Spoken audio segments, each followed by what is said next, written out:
The construction business? Oh, wow. So you're a craft worker.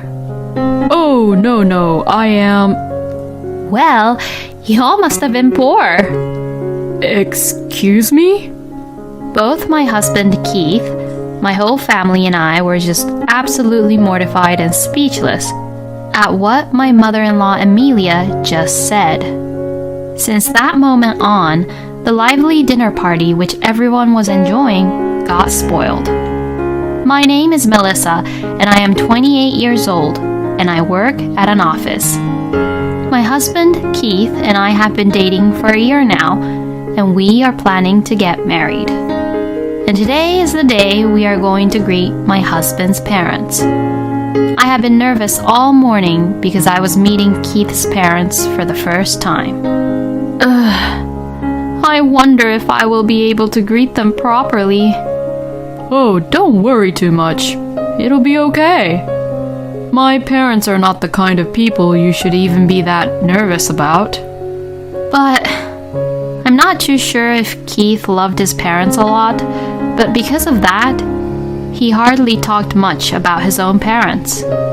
Which is why I am extra nervous because I literally know nothing about Keith's parents.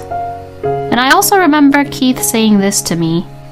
My mom might say something sarcastic and a little off sometimes, but just shrug it off, okay? I'll always be there, so don't worry. And remembering what he has said about his mother, my heart beat faster and faster as we approached to Keith's parents' house. And finally, Keith and I arrived at his parents' house. Once we rang their doorbell, both my father-in-law, Jonathan, and mother-in-law, Amelia, came out to the porch to greet both of us. Oh, welcome! Thank you both for coming. It's very nice to see you two. Come on then, do come in. Oh, they're actually really sweet and kind to us. Both Amelia and Jonathan greeted us with smiles, which eased my tension a little. And we were led to the living room, so once we got there, we all sat down. Here you go. We brought some sweets. Oh, wow. Thank you so much. I'll go make some coffee so that we can eat these together. Oh, please let me help you. Oh, it's okay, Melissa. You're our guest, so please sit down. Oh, thank you very much. It must have been a long trip for both of you to come all the way from Texas. Oh, well, it was a nice long road trip, and we took turns driving, you know, the two of us. Oh my goodness, you drove all the way with the car? Well, you young people are so energetic. We drove all the way so that we could do some sightseeing on the way back. Ah, I see. Like that, I can have a normal, natural conversation with Jonathan and Amelia, and there's no awkward tension to it. Nothing like what Keith had said about Amelia had happened as of now, so I felt like I got really nervous and prepared for nothing. Then I heard the front door unlock. I'm home. Oh, Keith. Welcome back home. Oh, long time no see, Seb. Come to think of it, my brother-in-law Sebastian and his wife Clara were living together with Jonathan and Amelia. I greeted Sebastian as he came in, and to Clara, who was right behind him. Oh, hello. Nice to meet you. Hello. It's very nice to meet you. I never thought that my little brother would marry such a nice, wonderful person like you. My first impression of Sebastian I had was that he was very cheerful, and that he was a nice, kind person. But compared to Sebastian, Clara, on the other hand, was quiet and polite, and she greeted me very quickly. And then, the next moment, Amelia gave a cold glare to Clara and said in a very low voice, "Oh, Clara, can you make us another coffee?" "Oh, okay. I will go make it now." My goodness, having an inconsiderate wife like her is such a hassle. Amelia smiled at us as she said that. Oh, now I see. maybe this is what my husband was talking about. Amelia would blatantly change her attitude depending on that person. And Amelia would have a terrible attitude toward those who are in a much weaker position than she is. And right now, Clara is her target, but I am not surprised that she might turn the tables on me at any moment. My husband also has a very awkward look on his face when he sees Amelia's horrible attitude toward Clara. After finishing the coffee and sweets, my husband said, "All right, let's get going," and tried to leave. Then Amelia would say, "Oh my, are you leaving already? Why don't you just have dinner with us? Come on, Clara, get the dinner ready." And to this, my husband refused, saying, "That's okay. We have a restaurant we want to stop by on our way back to the hotel." In the car on the way back to our hotel, my husband looked really uncomfortable. I know, it was really off-putting, wasn't it? Oh, you mean about your mother's attitude toward Clara? Yeah. Mom has always been the type of person who is always unsatisfied unless she gets to one-up a person. And at the moment, she's targeting Clara when Clara hasn't done anything wrong at all. But I'll make sure that you, Melissa, won't become my mom's target in the future. Since Keith says so, I was relieved for the time being. After that, we took our time and went to my parents' house and finished the greetings before we got married. My parents liked my husband a lot, and they immediately got very close to each other. Keith also seemed to like my parents right away. And then we started to make preparations for our wedding bit by bit. Then we held a huge dinner party so that both our families could meet each other. But this was where it all went wrong. The dinner was held in a private room at a nice restaurant in California. Both of our parents greeted each other and took their seats. At first, everyone was distracted by the delicious food that was brought to the table, but as the conversation proceeded, gradually, Amelia became rude. I didn't get a chance to ask you properly before, but does Melissa's family live in Texas? Or live in California? Keith's parents live in California, and both Jonathan and Amelia are born and brought up in California. Keith moved to Texas for college, and then right after graduating college, since he got a job, he continued to live and work there. I also moved to Texas for college and began to work at a company after graduating college, and that is where I met my husband. No, we're from Montana. Yes, like what my dad answered now, my whole family was from Montana, and both my parents were born and brought up in Montana. Oh, Montana? Yes. Is there something wrong with that? Then Amelia sighed a little and said, "No, I was just surprised." Something was wrong with Amelia's attitude. She was not being really friendly to my parents compared to how she was when Keith and I went to greet her.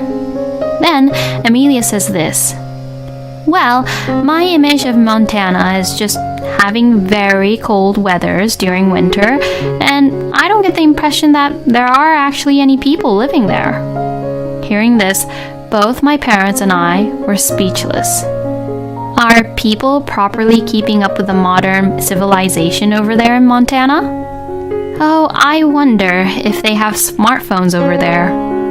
Or perhaps people in Montana only use rotary dial phones? Perhaps it was the alcohol in her system, but she wouldn't stop slandering such outrageous things. Hey, Mom, what are you talking about? It's not like you've even been to Montana, so you shouldn't say such things. But this is important, isn't it?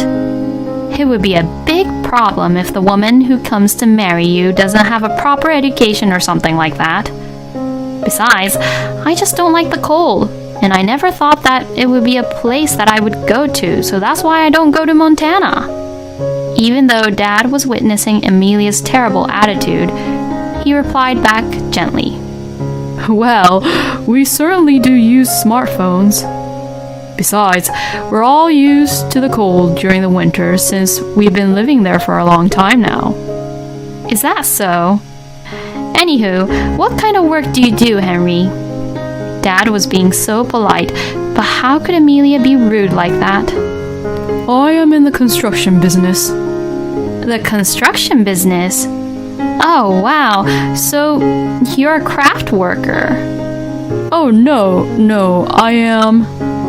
Well, y'all must have been very poor. Excuse me? Both my husband Keith, my whole family, and I were just absolutely mortified and speechless at what my mother-in-law Amelia just said. Dad is working fairly well in the construction business, and Mom is a housewife, and they are both leading reasonably fulfilling lives together. But Amelia misunderstood that my parents were poor, and assuming that they were in a lower position than her, and started making such terrible things to them. Mom, what are you even talking about? That's enough. I'm terribly sorry about this, Henry and Sarah. Oh, no, it's okay. It's not something you should be apologizing for, Keith. Yes, that's right, Keith. Why are you the one apologizing? Well, it's all your fault, Amelia, so you should be the one to apologize, was what I had in my mind. There now. Well, now that we've greeted each other today, let's just call it a day. Jonathan, who couldn't say anything harsh and be strict to Amelia, ended the dinner party. The lively dinner party which everyone was enjoying got spoiled because of Amelia. After my husband sent Amelia and Jonathan home first, he came to us and apologized again and again. No, it's not all your fault, Keith. But I don't know if I can let my daughter marry into a place with a mother-in-law like that. Well, about that, may I suggest something? What my husband said after that surprised both my parents, and even I was surprised to know what Keith was thinking about. After that, my husband contacted Jonathan and questioned him about Amelia's attitude. Then, we found out something very surprising. Sebastian and Clara had divorced, and Clara had left Amelia and Jonathan's house. And now it all made sense to me. So, in other words, now that Amelia no longer had a target to bully, she was probably thinking of targeting me this time. But to pick on me, even before Keith and I got married, was too naive of Amelia. I wonder if she didn't think about the fact that I could avoid that situation. And a few months later, Keith and I finally held our wedding. Then, that morning, my husband received a phone call from Amelia. My husband answered the phone as he had felt that it's such a hassle to talk to Amelia. Hello? Hey, I didn't hear that you and Melissa was having your wedding ceremony today. I felt really embarrassed just a few minutes ago when my neighbor asked me why I was here and not at your wedding, you know? Oh yeah, because I didn't invite you or Dad, so it's obvious that would happen, right? Excuse me? What is the meaning of this? I'm just so sick and tired of you. I'm going to be taken into Melissa's family, and I'm cutting family ties with you for good. What are you talking about? I am not allowing you to do that. Where are you right now? We'll be at your wedding, so just tell us where you are. No, it's impossible. Because our wedding is held in Montana, and it's where you don't even want to go to, right? What? Anyways, we're not family anymore now, so don't contact us anymore. My husband said that and hung up the phone. Yes, this was the shocking idea which my husband suggested to me and my parents after the dinner party. Both my dad and mom were so moved by my husband's genuine enthusiasm that he really wanted to marry me that badly, and knowing that, they burst into tears and entrusted me to my husband, telling him to take care of their precious daughter. When my husband ended the call, I now received a call from Amelia. Since I had a few things to say, I decided to answer the phone. As soon as I picked up the phone, Amelia started to yell at me over the phone. What are you doing, brainwashing my son like that? Give me back my son. With all due respect, Amelia, you should realize that it is your fault and that this all happened because of you. Excuse me? Why should my precious son be taken into your poor family in the first place? You really don't listen, do you, Amelia? You only assumed and accused my dad of being poor before he even finished talking. What? My father is in the construction business, not as a craftsman, but as a business owner. What? I don't really like to talk about my family as if I'm bragging about them, but actually, my family owns a well-known company in Montana. Thanks to my family's effort, our annual sales have been steadily increasing, and this year we surpassed $5 million. What? Why didn't you tell me that earlier? If I knew this, then I would have taken you in properly as Keith's wife. Don't you even understand and realize that your own son was appalled by that kind of attitude you have, where it changes depending on someone's status? Anyway, the wedding is about to begin, so that's all I have to say. Oh, wait! We then had a happy wedding in our family home. By the way, Sebastian, whom I invited to the ceremony, was so impressed with Montana, where he came for the first time, and seeing Keith so determined being cut off with his parents, Sebastian also decided to change his mindset. Sebastian went back to Clara, got down on his knees and apologized, saying, I'm sorry. I didn't notice how you were suffering with my parents until now. And proposed to her that he would cut off his ties with his parents and move to Montana with her. Clara agreed to this, and now they both came to Montana, and we now live close to each other. Keith also feels reassured and a little more comfortable that his own big brother lives in the same area. And as for Amelia and Jonathan, Amelia blamed Jonathan for her own two sons cutting ties off from them, saying that it was his fault. And to that, Jonathan, who ran out of patience, snapped and decided to divorce her. In the end, Amelia lost her entire family and is now forced to live a life in poverty with a low-paying job and a pension all alone, apparently. Well, she deserved it, so I have no sympathy for her whatsoever. Keith, on the other hand, has joined my dad's company and will eventually take over as a CEO. He is desperately trying to learn his job, but he is very excited about being able to challenge and learn new things every day. I am so proud of Keith. We will continue to get along well as a married couple, support each other, and enjoy our lives together. Thank you for watching until the end. Please subscribe to our channel. We hope to see you in our next video.